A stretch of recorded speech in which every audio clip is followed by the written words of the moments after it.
ఓం గంగణవతే నమ ఐం సరస్వత్యే నమ శివాయ గురవే నమ శ్రీమాత్రే నమో నమ మాతృభ్యో పితృభ్యో ఋషిభ్యో నమో నమ యా దేవీ సర్వభూతేషు మాతృరూపేణ సంస్థితః నమస్తస్యై నమస్తస్యై నమస్తస్యై నమో నమ. యూట్యూబ్ ప్రేక్షకులందరూ కూడా నమస్కారం అండి. నేను పాలపర్తి గురునాథ్ శర్మ, జ్యోతిషం వాస్తు సిద్ధాంతిని. ఈ రోజున మనమంతా కూడా చెప్పుకునే కంటెంట్ ఏంటంటే ప్రధానంగా గోచారరీత్యా చంద్రమంగళ యోగం అంతా కూడా విశ్వవసన సంవత్సరం జూలై మాసంలో అంతా కూడా 28వ తారీఖు రోజున సంభవిస్తుంది.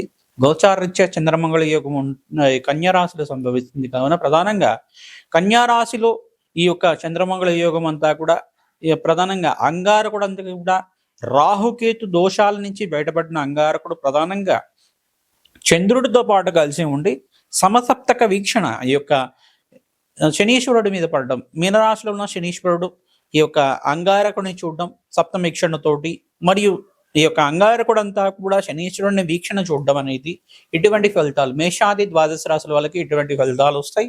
గోచారరీత్యా గ్రహాల యొక్క దృష్టి కలయిక వీక్షణ అంతా కూడా ఈ రకంగా ఉంది. వాళ్ళ భావ ఫలితాలంతా కూడా ఈ యొక్క మాస ఫలితాల్లో భాగంగా చెప్పడం జరుగుతుంది. పరిష్కారం అంతా కూడా చెప్పడం జరుగుతుంది. ప్రధానంగా గోచారరీత్యా గ్రహాల యొక్క స్థితిగతి అంతా కూడా కాలసర్ప దోషంలో ఉండడం, ప్రధానంగా చూసుకుంటే ఈ యొక్క కాలసర్ప దోషం నుంచి వీగిపోవడం అనేది చాలా శుభమైన పరిమాణంగా చెప్పడం జరుగుతుంది. ప్రధానంగా చూసుకుంటే అంగారకుడు ఎక్కడైతే గనక సింహరాశిలో కేతుతో పాటు కలిసి ఉండడం, కేతు మరియు అంగారకుడు చంద్రుడు కలిసి ఉన్న స్థానం నుంచి అంగారకుడు అంతా కూడా 45 రోజుల తర్వాత ప్రధానంగా జూలై 28వ తారీఖు తర్వాత ప్రధానంగా చూసుకుంటే చంద్రమంగళ యోగంలో కన్యారాశిలో ప్రవేశం చేయడం అంతా కూడా మంచి శుభమైన పరిణామంగా చెప్పడం జరుగుతుంది. మరియు మిశ్రమైన ఫలితాలు కూడా కొన్ని రాశుల వాళ్ళకు వస్తుంటాయి. అశుభ ఫలితాలంతా కూడా యోగం నుంచి ఎటువంటి మంచి ఫలితాలు రావడానికి ఆస్కారం ఉంటుంది. ఇటువంటి ఫలితాలంతా కూడా చంద్రమంగళ యోగం వల్ల ఎటువంటి మంచి ఫలితాలు వస్తాయి. ఈ యొక్క శనీశ్వరుడి యొక్క వీక్షణ వల్ల ఇటువంటి దోషం అంతా కూడా నివారణ చేసుకోవడానికి ఎటువంటి పరిష్కారాలు ఆచరించాలి. ప్రధానంగా చూసుకుంటే గోమాత సేవని ఆచరించుకోవడం వల్ల అఖండ పుణ్యప్రాప్తి కలుగుతుంది. మీకంతా కూడా గోచారరీత్యా ఇక్కడ బృహస్పతి అంతా కూడా ప్రధానంగా చూసుకుంటే సూర్యుడు మరియు బృహస్పతి అంతా కూడా ఈ యొక్క మిథున రాశిలో సంచారం చేయడం జరుగుతుంటుంది. ప్రధానంగా చూసుకుంటే ఇక్కడ ఈ యొక్క గురు పౌర్ణమి రోజున ఎవరైతే గురు పౌర్ణమి రోజున విశేషంగా దత్తాత్రేయ స్వామి వారి ఆరాధన చేసుకోవడం వల్ల అఖండ పుణ్యప్రాప్తి కలుగుతుంది. ప్రధానంగా దత్తాత్రేయాయ స్మరణ మాత్రం సంతుష్టాయ నమః ఇటువంటి నామాన్ని ప్రతినిత్యం కూడా జపాన్ని ఆచరించుకోవడం, గురు చరిత్ర పారాయణం, ప్రధానంగా దత్తాత్రేయ స్వామి వారి చరిత్ర పారాయణం అంతా కూడా ఆచరించుకోవడం అఖండ పుణ్యప్రాప్తి కలుగుతుంది. వ్యాస పౌర్ణమి రోజునంతా కూడా విశేషంగా వ్యాస భగవానుడి యొక్క చరిత్రనంతా కూడా వినడం వల్ల అఖండ పుణ్యప్రాప్తి కలుగుతుంది. కావున ఈ యొక్క ప్రధానంగా పరాశర మహర్షి యొక్క చరిత్ర కానీ మత్స్యకంతి యొక్క చరిత్ర, ఈ యొక్క ప్రధానంగా ఈ యొక్క ద్వాపర యుగంలో జరిగిన ఘట్టం అంతా కూడా ఎటువంటి ఇతిహాసం అంతా కూడా జరిగింది. ప్రధానంగా ఆ కురువంశం అంతా కూడా ఏ రకంగా ఆవిర్భావం జరిగింది. ప్రధానంగా చూసుకుంటే ఇక్కడ శంతన మహారాజు చరిత్ర కానీ, ప్రధానంగా చూసుకుంటే ఇక్కడ ఈ యొక్క ప్రధానంగా ఈ యొక్క గ్రహదోషాలంతా కూడా ఏ రకంగా ఉన్నాయి, ఈ గ్రహదోషం నుంచి బయటపడడానికి ఎటువంటి పరిష్కారాలు ఆచరించారు. భీష్మ పితామహ యొక్క చరిత్ర అంతా కూడా ఉంటుంది. భీష్ముడి యొక్క చరిత్ర ప్రధానంగా భీష్మ పితామహుడు అని చెప్పేసి అంటారు. ప్రధానంగా భీష్ముడి యొక్క జననం ఏ రకంగా జరిగింది, ఈ యొక్క అష్టవసుల యొక్క జననాలు ఏ రకంగా జరిగాయి, అష్టవసుల యొక్క ఇతిహాసం ఏంటి, అష్టవసుల యొక్క శాప ఇతిహాసం ఏంటి, ప్రధానంగా ఈ యొక్క వశిష్ఠ మహాముని ఈ అష్టవసులకు ఇచ్చిన శాప ఇతిహాసం ఏంటి, ఈ ఘట్టానంతా కూడా అందరూ ఒక పారాయణం లాగా చెప్పుకోవడం లాగా ప్రధానంగా చూసుకుంటే పూర్వం జరిగిన కథనంతా కూడా పారాయణం చేసుకోవడం, ఆ ఇతిహాసాన్ని అంతా కూడా ప్రవచనం లాగా వినడం అంతా కూడా అఖండ పుణ్యప్రదాయంగా ఉంటుంది. ఈ యొక్క మత్స్యగంధికంతా జననం జరిగింది. ప్రధానంగా మత్స్యగంధికంతా కూడా పుట్టాడు. కావున ఆ మత్స్యగంధి ఈ యొక్క ఇతిహాసం అంతా కూడా ఈ రకంగా ఉంటుంది. ఆ ఒక చరణం అంతా కూడా కాశీ మహారాజు యొక్క చరిత్ర అంతా కూడా ఈ రకంగా ఉంటుంది. ఈ యొక్క మహారాజు యొక్క చరిత్ర అంతా కూడా ఈ రకంగా ఉంటుంది.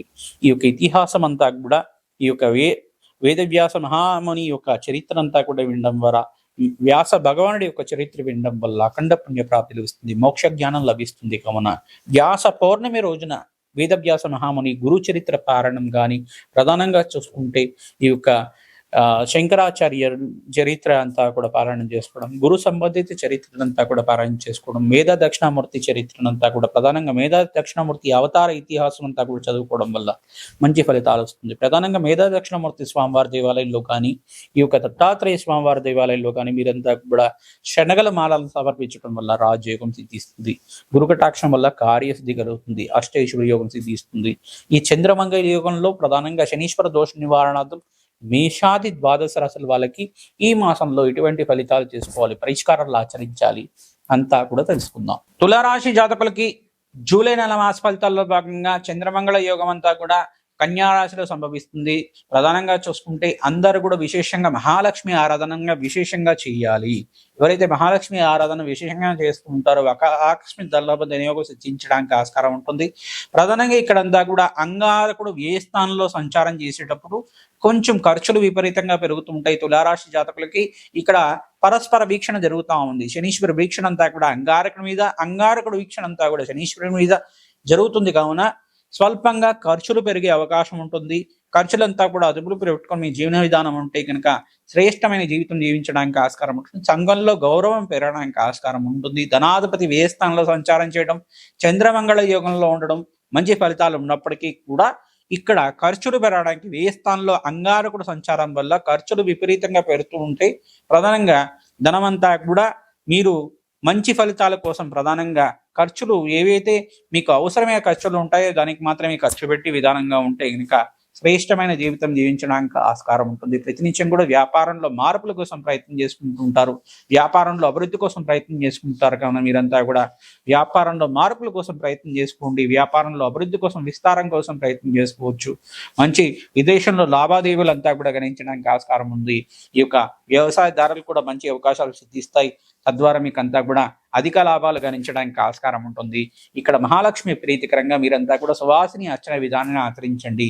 తద్వారా మీకు అంతా కూడా రాజయోగం సిద్ధిస్తుంది. శనగలు దానం చేసుకోవడం, వస్త్రదానం చేయడం, అమ్మవారి స్వరూపంగా భావించిన మహాలక్ష్మి దేవికి స్వరూపంగా భావించి ఈ యొక్క సువాసిని అర్చన విధానం అంతా కూడా ఆశీర్వాదం తీసుకోవడం వల్ల రాజయోగం సిద్ధిస్తుంది. ధనధాన్యాది సమృద్ధి కలుగుతుంది.